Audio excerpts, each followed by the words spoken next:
So there are three main points that I want to talk about today that was really, really beneficial for me. One of the points, or the first point, would be being able to define the words, putting the words in the proper context. For example, being kind is different from being nice.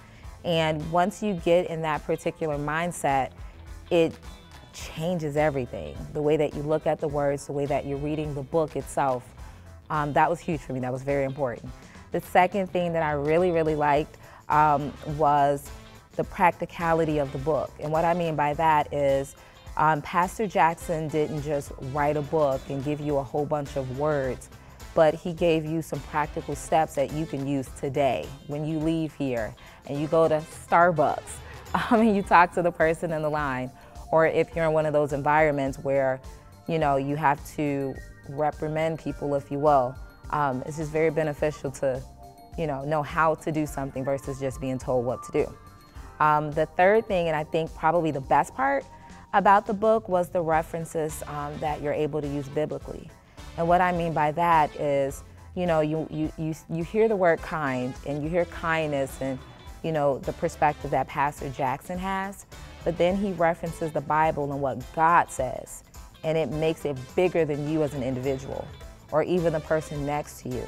Now it's about the kingdom, and now it's about souls, and not only am I learning more about words and kindness and what that means, but now I'm able to put a biblical aspect on it.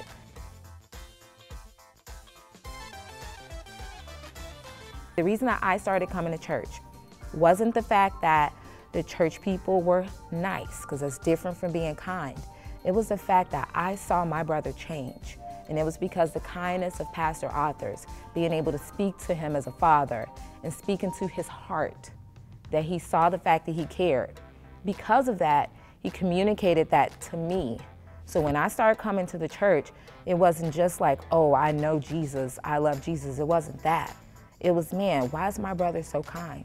Why is he changing? What is it about this place? Let me go and see. And once that happened, I was able to see for myself.